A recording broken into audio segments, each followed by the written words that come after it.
أولادنا وذرياتنا وتوها العارفين يفقهنا في الدين ويعلمنا التأويل ويهدينا إلى سواء السبيل ويفيض على قلوبنا ما أفاضه على قلوب عباده الصالحين أن الله يحيي القلوب ما أحيا به قلوب العارفين ويكتبنا وذرياتنا في ديوان عباده المتقين يثبت قلوبنا وألسنتنا على ذكر ومحبته وعلى ما نهى سلفنا الصالح وعلى من شيخنا العارفين وأبونا الصالحين وسلسل على ما نحوي المؤلف شيخ للصمد الفليمباني وشيخ الألباني وشيخ المدني وسنفرهم حضرت النبي الفاتحة أعوذ بالله من الشيطان بسم الله الرحمن الرحيم الحمد لله رب العالمين الرحمن الرحيم مالك يوم الدين إياك نعبد وإياك نستعين اهدنا الصراط المستقيم صراط الذين أنعمت عليهم غير المغضوب عليهم ولا الضالين آمين بسم الله الرحمن الرحيم الحمد لله رب العالمين وبه نستعين على أمور الدنيا والدين والصلاة والسلام على أشرف الأنبياء والمرسلين سيدنا ومولانا محمد وعلى آله وصحبه وبارك وسلم أجمعين قالوا سبحانك لا علم لنا إلا ما علمتنا إنك أنت العليم الحكيم واشرح لي صدري ويسر لي أمري واحلل عقدة من لساني يفقهوا قولي واهدي قلبي وسدد لساني وجاهي سيدنا محمد وآله وصحبه نوعنا التعليم والتعلم والنفع والانتفاع والمذاكرة والتذكير والإفادة والاستفادة والحث على التمسك بكتاب الله سنة رسوله والدلالة على الهدى ابتغاء وجه الله مرضاته وقربه وثوابه سبحانه وتعالى قال الشيخ المؤلف رحمه الله تعالى ونفعنا به وبعلوم مشايخنا وأمولهم والصالحين في الدارين أي الدنيا والآخرة آمين Faslun fi bayani kalamil muhtadar. Suatu fasal pada menyatakan perkataan orang yang hendak mati. Kata Imam Al-Ghazali rahimahullahu taala, walamma hadarat Muawiyah ibn Abi Sufyan al-wafatu qala aq'iduni faq'adu faj'ala yadhkurullah ta'ala wa yusabbihu thumma baka wa qala tadhkuru rabbak ya Muawiyah ba'dal haram wal inhitat. Ala kana hadha wa ghusnu syab nadru rayyan wa baka hatta ala buka'u. Dan tatkala hadir maut akan Sayyidina Muawiyah radhiyallahu anhu, maka ia berkata, dudukkan olehmu akan daku. Maka mendudukkan mereka itu akan dia, maka jadi berzikir ia dan mengucap tasbih. Kemudian maka ia menangis dan mengata ia bagi dirinya, engkau menyebut akan Tuhanmu hai Muawiyah, kemudian daripada sangat tua dan telah jadi seperti kayu kering. Alangkah baiknya jika ada pekerjaanmu ini padahal engkau seperti cabang kayu yang muda lagi hijau. Lalu menangis ia hingga tertinggi suaranya dengan tangisannya dan berkata ia, ya Rabbi irham Syekhul Asi dal qalbil qasi, Allahumma aqil lil asarah wa ghfiriz zallah wa'ud bihilmika ala man lam yarju ghairak wa lam yasik bi ahadin siwak. Wahai Tuhanku, beri rahmat olehmu akan orang yang tua yang berbuat maksiat, yang punya hati yang keras. Wahai Tuhanku, maafkan olehmu akan kesalahanku dan ampuni olehmu akan dosaku. Dan jadilah olehmu dengan halim atas orang yang tiada mengharap bagi yang lain daripadamu dan tiada berpegang dengan yang lain daripadamu. Dan lagi kata Imam Al-Ghazali rahimahullah, walamma hadarat Mu'adan al-wafat qala Allahumma inni kuntu akhafuk wa ana al-yawm arjuk. Dan tatkala wafat Sayyidina Muawiyah radhiyallahu anhu, maka ia berkata, wahai Tuhanku, adalah dahulu aku takut akan dikau dan adalah aku sekarang ini mengharapkan akan dikau dan akan rahmatmu. Wahai Tuhanku, bahwasanya engkau ketahui bahwa aku tiada kasih akan dunia dan tiada aku kasih akan lanjut kekal umurku di dalam dunia karena mengalirkan sungai di dalam kebunku, dan tiada karena menanam beberapa pohon kayu di dalam kebunku, tetapi karena dahaga puasa waktu tengah hari, dan karena bersusah-susah berbuat ibadah di dalam segala saat, dan karena sangat bersuka-suka akan ulama di tempat perhimpunan orang yang berzikir. Wakila lidinnun al-misri 'inda mauti ma tashtahi qala ana arifah qabla mauti walau bilahdah. Dan dikata oleh orang bagi Dinnun al-Misri rahimahullahu taala pada ketika ia hendak mati, apa yang engkau ingin? Maka ia berkata bahwa yang aku ingin itu aku berkehendak ma'rifat akan Allah Ta'ala dahulu daripada matiku. Dahulu daripada matiku itu walaupun dengan sekejap mata jua. Dan kata Imam Al-Ghazali rahimahullah dalam Ihya Ulumuddin, walamma hadarat Salman al-wafatu baka. Dan tatkala hadir wafat akan Sayyidina Salman Al-Farisi radhiyallahu anhu, maka menangis ia. Maka dikata oleh orang baginya, apa yang engkau tangiskan akan dia itu? Maka ia berkata, tiada aku menangis karena duka cita atas dunia, tetapi mengambil janji kepada kami oleh Rasulullah sallallahu alaihi wasallam bahwa adalah bekal seorang kami daripada dunia ini seperti bekal orang yang berkendaraan. Maka tatkala mati Sayyidina Salman radhiyallahu anhu itu dilihat di dalam segala harta peninggalannya itu, maka tiba-tiba harganya itu lebih sedikit daripada 10 dirham. Dan kata Imam Al-Ghazali rahimahullah, wakila fataha Abdullah bin Mubarak ainah indal wafat wa dhahika wa qala limithli hadza falyamalil amilun. Dikata oleh orang adalah Abdullah bin Mubarak rahimahullahu taala membukakan matanya pada ketika wafatnya dan tertawa-tawa ia, dan berkata ia, bagi seumpama ini hendaklah beramal oleh orang yang beramal itu. Dan lagi kata Imam Al-Ghazali rahimahullahu taala, walamma hadara Amir bin Al-Qais al-wafat baka qila lahu ma yubkika. Tatkala hadir wafat akan Amir bin Qais radhiyallahu an, maka menangis ia. Maka dikata oleh orang baginya, apa yang menangiskan akan dikau itu? Maka ia berkata, tiada aku menangis karena duka cita daripada takut mati, dan tiada aku menangis karena loba atas dunia, tetapi adalah aku menangis ini atas yang luput akan daku daripada dahaga puasa pada tengah hari. Dan lagi aku menangis itu atas meninggalkan berdiri pada malam yang sangat sejuk karena berbuat ibadah. Dan lagi kata Imam Al-Ghazali rahimahullah, walamma hadara Bilalan al-wafat qalat imra'atu wa hazanah. Dan tatkala hadir akan Bilal radhiyallahu anhu itu oleh wafat, maka berkata perempuannya, berkata istrinya, hai duka citanya, hai duka citaku. Maka berkata Sayyidina Bilal radhiyallahu anhu itu baginya, tetapi hai sukacitanya, hai sukacitaku, pada hari besok aku berdapat akan segala kekasih, yaitu Nabi Allah dan segala sahabatnya. Dan lagi kata Imam Al-Ghazali, walamma hadara Fudailan al-wafat ghusyiya alaih thumma fataha ainai. Dan tatkala hadir Fudail bin Iyad rahimahullahu taala oleh wafat, maka pingsan ia, kemudian ia membukakan matanya dan berkata ia, hai sangat jauh perjalananku dan sedikit bekalku. Dan lagi berkata, walamma hadara Ibnul Mubarak al-wafat qala Nasrin maulah. Dan tatkala hadir akan Ibnul Mubarak, Abdullah bin Mubarak radhiyallahu anhu oleh mati, maka berkata ia bagi Nasr, yaitu pemerdekaannya, hamba yang dimerdekakannya, jadikan olehmu akan kepalaku ini di atas tanah. Maka menangis ia. Maka berkata Ibnul Mubarak itu baginya, apa yang kau tangiskan itu? Maka berkata ia, telah aku ingat barang yang ada engkau dahulu daripada beberapa daripada nikmat, dan adalah engkau sekarang ini hampir mati, padahal engkau fakir lagi gharib. Maka berkata Ibnul Mubarak radhiyallahu anhu baginya, diam engkau. Maka bahwasanya aku pohonkan kepada Allah Ta'ala bahwa ia menghidupkan akan daku akan hidup orang yang kaya, dan matikan ia akan daku akan mati orang yang fakir. Nah, orang subih sidin hendak meninggal habis harta, tapi kada sedih, artinya berarti sidin kena hisabku sebelum aku meninggal, diambil Tuhan harta, jadi kada lagi hisab di dunia, dulu dihisab Allah Ta'ala. Kemudian maka ia berkata baginya, talkinkan olehmu akan daku la ilaha illallah, dan jangan engkau ulangi atasku selama tiada aku berkata dengan perkataan yang kedua itu, yaitu yang lain daripada zikir itu. Dan lagi ia berkata, wa qila lil Junaid qul la ilaha illallah faqala ma nasitu fa adhkuruh. Dikata orang bagi Junaid radhiyallahu anhu tatkala ia hadir akan wafatnya itu, kata olehmu akan la ilaha illallah.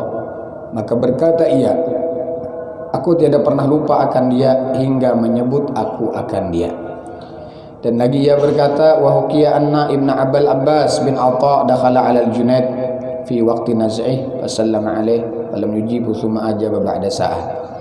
Dan dihikayatkan orang bahwasanya Abul Abbas ibni Atha rahimahullahu taala itu masuk kepada Junaid al-Baghdadi rahimahullahu taala di dalam waktu hadir wafatnya, maka memberi salam di atasnya, maka tiada menjawab Junaid akan salamnya itu.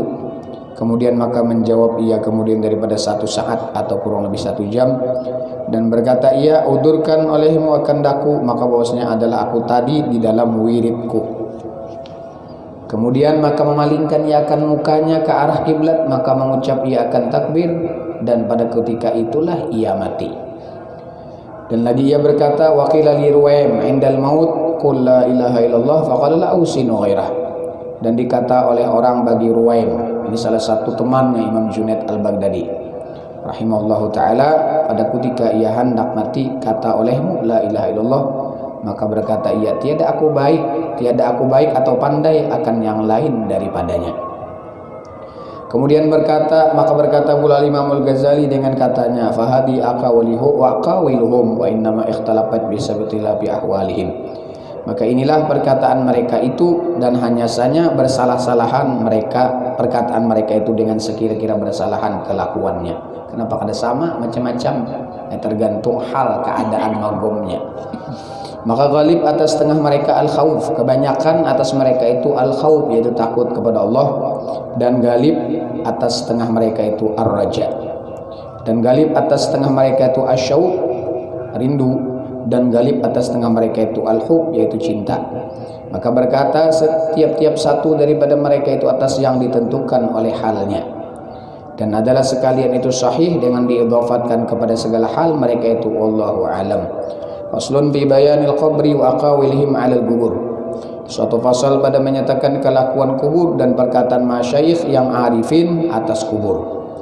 Dan kata Dhahhak rahimahullahu taala, qala rajulun ya Rasulullah man azhadun nas? Qala man lam yansal qubura wal bila wa taraka fadha zinatid dunya wa asara ma yabqa ala ma yafna wa lam ya'udda ghadan min ayami wa adda nafsahu min ahli al-qubur. Berkata oleh orang bagi Nabi sallallahu alaihi wasallam, hai Rasulullah, siapa yang lebih zahid, siapa yang lebih zuhud daripada manusia itu? Maka bersabda ia Nabi, yaitu orang yang tiada lupa akan kubur dan tiada dilupakan akan binasanya di dalam kubur, dan meninggalkan ia akan yang lebih-lebih daripada perhiasan dunia, dan memilih ia akan yang baqa atas yang fana, dan tiada membilang akan kelakuan padahal yang lagi akan datang daripada beberapa harinya itu, dan membilangkan ia akan dirinya itu daripada perhimpunan orang yang ahli kubur.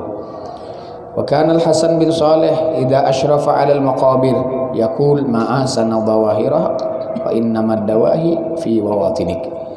Dan adalah Hasan bin Saleh rahimahullahu taala itu apabila melihat di atas kubur, apabila melewati kuburan dan melihat akan kubur itu, maka berkata ia, sangat ajib, sangat ajaib akamu, karena baik segala zahirmu itu, dan hanya saja pekerjaan yang sangat susah yang di dalam perutmu. Dan lagi kata Hatim al-Asam, man marra bil maqabir wa lam yatafakkar li nafsihi wa lam yad'u lahum faqad khan nafsahu wa khanahum.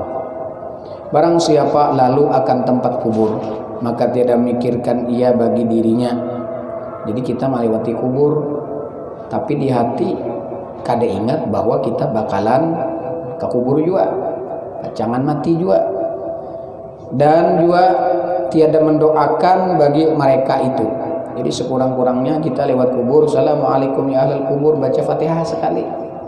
Sekalipun umpama lewat kuburan nang di manakah, lewat sepeda motor kah, begamat dulu mengkara kau bertahan. Assalamualaikum ya ahlal kubur, lakumul Fatihah, ulun hadiah ibu buan pian lawan Fatihah sekurang-kurangnya. Allah 3 kali biar sambil jalan kada apa-apa mun kada kau bertahan. Nah, jisidin apa itu? Jadi ingat lawan bahwa kita kena bakalan ke situ juga, tinggal menunggu giliran dan mendoakan lawan orang dalam kubur itu kada mendoakan maksudnya, maka sungguhnya telah khianat ia akan dirinya dan khianat ia akan mereka itu. Dan berkata Sufyan rahimahullah, man aktsara dzikral kubur wajadahu rawdah min riyadil jannah wa man ghafala an dzikrih wajada hufrah min hufarin niran. Barang siapa membanyakan menyebut akan kubur, niscaya mendapat ia akan dia seperti satu kebun daripada beberapa kebun surga. Dan barang siapa lupa daripada menyebut akan kubur itu, niscaya mendapat ia akan satu galian daripada beberapa galian api neraka jahanam, lobang atau jurang daripada lobang-lobang yang ada di dalam neraka jahanam. Wa kana Rabi bin Khaisam qad hafara bidarihi qabran, dan adalah Rabi bin Khaisam sesungguhnya telah menggali ia akan kubur di dalam rumahnya, dan adalah bila ia mendapati di dalam hatinya itu keras atau kelam hatinya, gelap hatinya itu, maka masuk ia di dalam kubur itu, maka berbaring ia seperti orang mati dan berhenti ia di situ sekira-kira kehendak Allah Ta'ala. Kemudian berkata ia, Tuhanku, kembalikan olehmu akan daku ke dalam dunia, mudah-mudahan aku berbuat ibadah yang saleh. Bertahan dalam kubur situ sidin seolah orang mati, lalu jadi sidin, ya Allah bolehkan ulun ke dunia, padahal baru mati juga, latihan mati. Nah, ada orang kadang-kadang di antara para masyayikh itu mentarbiyah muridnya dengan latihan mati. Ada di antaranya orang dulu itu nang masih hidup muridnya dipatak dalam kubur. Secara kada mungkin dia mati, kada. Karena nang menyuruh ini tadi minal aulia. Mun kita kada wali, coba ya orang dalam dipatak nang masih hidup ini mati juga. Dulu ada masih hidup di antara murid-murid beliau nang bercerita, berkisah, ada seseorang guru sidin mentarbiyah murid sidin dengan macam-macam tarekah lah, dengan jalan macam-macam tergantung keadaan murid. Jadi kada sama ditarbiyah oleh beliau ini murid-murid sidin tadi. Di antara satu murid yang mungkin satu-satunya orang ini menurut cerita itu, mungkin nang kawan sidin berkisah, nang rehetengan sidin nang pernah dianu oleh si guru itu. Yang berkisah ini masih hidup, tapi nang dikisahkan gurunya meninggal dan orang nang dikisahkan tadi pun sudah meninggal. Alhamdulillah ulun pernah beberapa kali maisi di majelis beliau itu yang meninggal. Salah 3 kali 4 kali, dan beliau pernah juga ke rumah Bilang. Nah, jadi kebetulan ulun patuh kenal lawan anak si guru nang sidin ini tadi. Lalu akhirnya karena pernah mengisi di sana, lalu ada kawan sidin bertamu. Nah, itu ulun diundang oleh kawan sidin. Bisa majelis juga besar, majelisnya ganal. Lalu berkisah guru di sidin. Tapi orangnya tuha, tapi tawadhu luar biasa lah. Berkisah ramilun sidin. Kawan anak guru si fulan, tapi orang sudah meninggal. Itu diuji tarbiyah oleh gurunya, latihan mati. Ulun kada sanggup, nang lain-lain kada sanggup, si itu tadi nang sanggup. Apa latihan mati? Bukan latihan mati dipatak, tapi laksana nang kisah mutu qabla an tamutu itu bukan hanya dipandir di sini. Matikan diri kalian sebagaimana kalian mati. Kita kan kisah mati hilang kada kayak itu. Ada trik-triknya, ada tirakatnya, ada kaifiat-kaifiatnya, tergantung para masyayikh mentarbiyah muridnya. Akhirnya si fulan ini tadi dikapani. Jadi kapan kain itu ikan kena datang wadah aku bawa kain. Kada tahu berapa kainnya, itu kain putih, kain kaci. Sekali dibawakan kain kaci, sidin tadi dipuntal. Kayak orang mati kayak di kapan. Secara logika dipuntal berapa lapis? Menang sekayuan banyak benar leh. Sekayu itu berapa? 70 meteran kurang lebih lah. Namun sekayu tuh dipuntal sampai habis. Berapa jam gitu? Lalu akhirnya nampak sidin nang dipuntal tadi kan sadar seolah-olah mati. Memang sidin terasa seperti mati. Setelah itu disaksikan sidin nang kisah lu tadi menyaksikan. Jadi sidin satu-satunya nang sanggup di kafan seperti orang mati, si fulan itu aja. Maka itu sidin beda dari kami. Artinya sidin ini tadi, jaka bahasa kita makomnya lebih daripada kami-kami ini. Karena kami ini biasa. Kalau sidin itu jaka bahasa kita, kalau sudah terakhirnya jangan dikubur. Dikubur bujuran.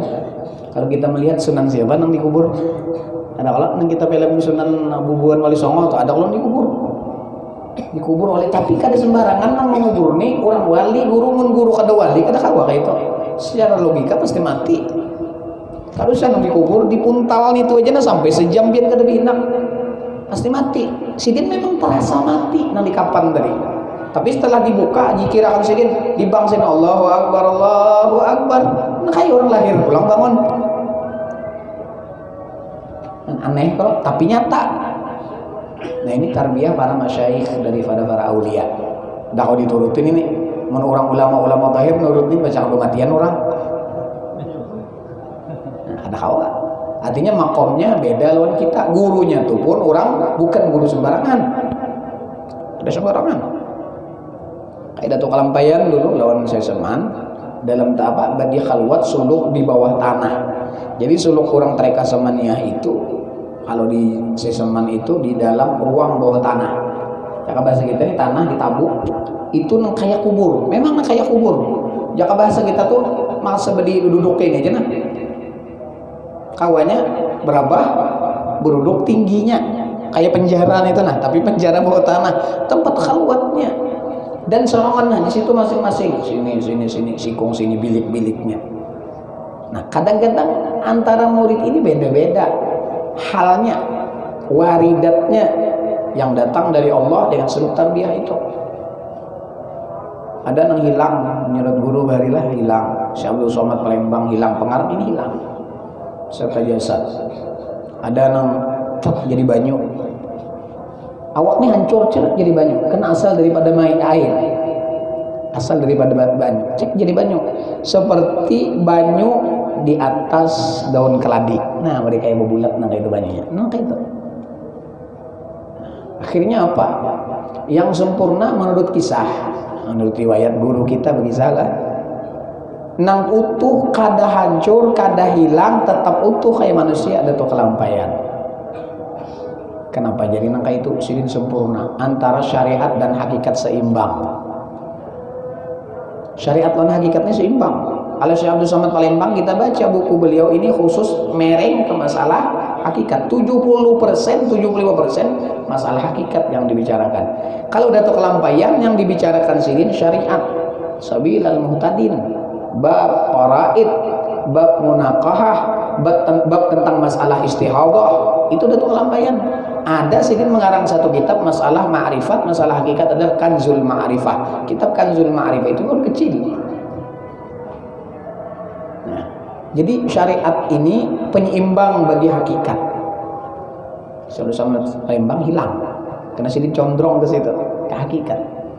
Karena hakikat ini ke dalam ruhaniyah. Nah, ruhaniyah ini ruh ini tidak bisa dilihat. Maka itu hilang.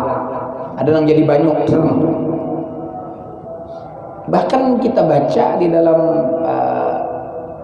manakib para ahli hakikah dan ahli tarekah, ada mereka itu terkadang waridat di dalam zikir. Waridat di dalam zikir.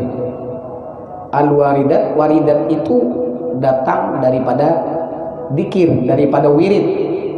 Wirid itu hasil daripada wirid warid. Widun warid.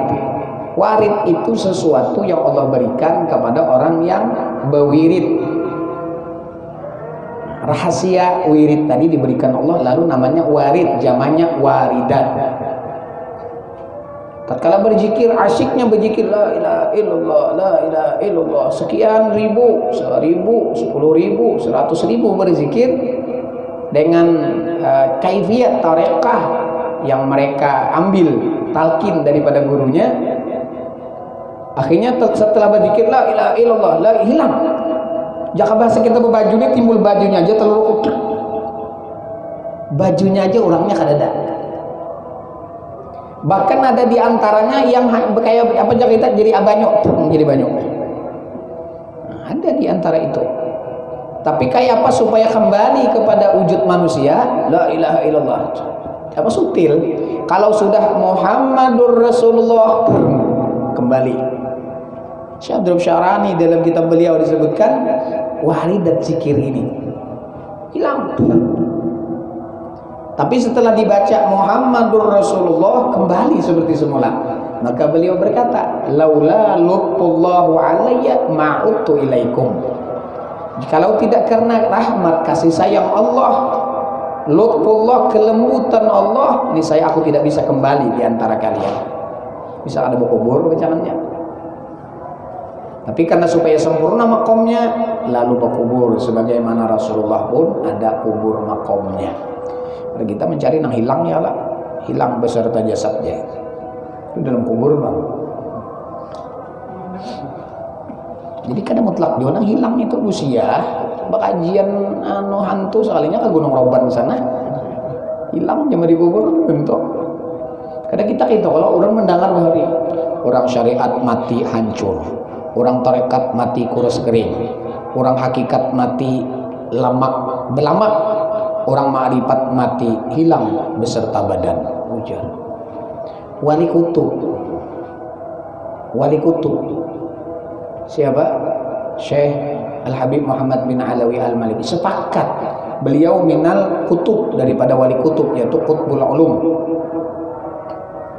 Setelah beliau dimakamkan di Ma'la, lalu beliau ini, karena orang di Ma'la itu bila dimakamkan diperkirakan sekian tahun, 3 tahun, diperkirakan 3 tahun atau sekian lebih, atau lebih daripada 3 tahun, diperkirakan nang dikubur ini tadi hancur, tinggal tulang belulang, dibongkar lalu dipindah ke luar haram, dimasukkan lagi jenazah yang baru.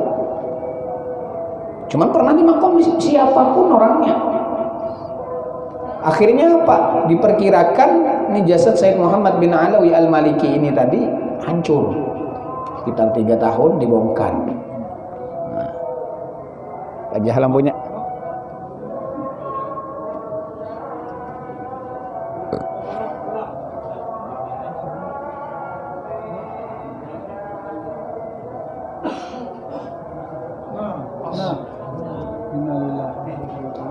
Wajah bujuran.